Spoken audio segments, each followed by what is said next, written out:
नेहरू के खिलाफ इतना ज़्यादा झूठ फैलाया गया है कि पूछिए मत। आप नेहरू के बारे में पढ़ने के लिए गूगल पर जाइए, आधी से ज़्यादा चीज़ें फर्जी मिलेंगी। नेहरू अय्याश थे, लड़की पास थे, औरत खोर थे, पता नहीं क्या क्या। इनमें से एक किस्सा नेहरू की मौत का भी कहते हैं कि नेहरू की मौत किसी सेक्सुअली ट्रांसमिटेड डिजीज एसटीडी से हुई।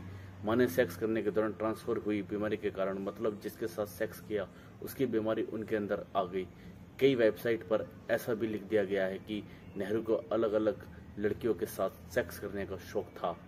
वो बहुत सारी औरतों के साथ सोते थे, इसी वजह से उनको एक भयानक एसटीडी हो गया और वो मर गए। कुछ लोगों ने कोयरा पर यहाँ तक लिख दिया है कि नेहरू की इस बीमारी के बारे में उनकी पत्नी ने अपनी डायरी में भी लिखा है। यूट्यूब पर आपको कई वेरीफाइड चैनल मिल जाएंगे जिनमें ये सब कहा गया है, लेकिन सच इससे कुछ अलग ही है। 27 मई 1964 हिंदुस्तान की वह तारीख थी जिस दिन देश ने अपने पहले प्रधानमंत्री पंडित जवाहरलाल नेहरू को हमेशा के लिए खो दिया था। अचानक हुई उनकी मृत्यु ने पूरे देश को स्तब्ध कर दिया था। यह उनकी लोकप्रियता ही थी कि पूरे विश्व के अखबारों में उनकी मौत की खबर को कवर किया गया था। न्यूयॉर्क टाइम्स ने पहले पन्ने पर भारतीय प्रधानमंत्री की मौत की खबर को सेकंड लीड बनाया था। दुनिया के दूसरे बड़े अखबारों में भी जवाहरलाल नेहरू की खबर को प्रमुखता से दिखाया गया। द न्यूयॉर्क टाइम्स में प्रकाशित मेडिकल वाली भाषा में कहें तो नेहरू का निधन कोरोमरी थ्रोम्बिसिस के कारण हुआ था।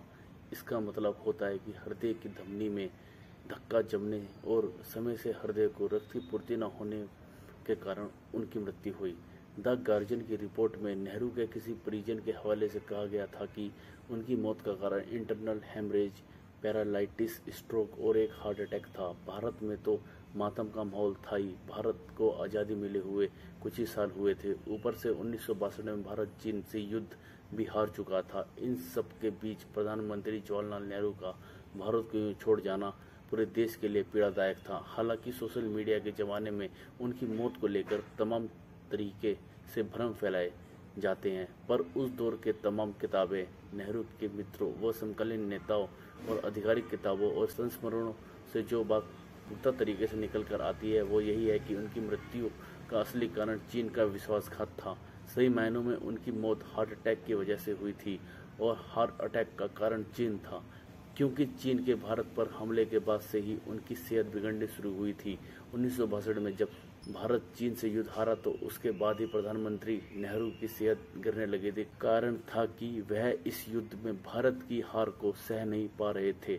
शायद अंदर ही अंदर नेहरू खुद को इसका जिम्मेदार मानते थे।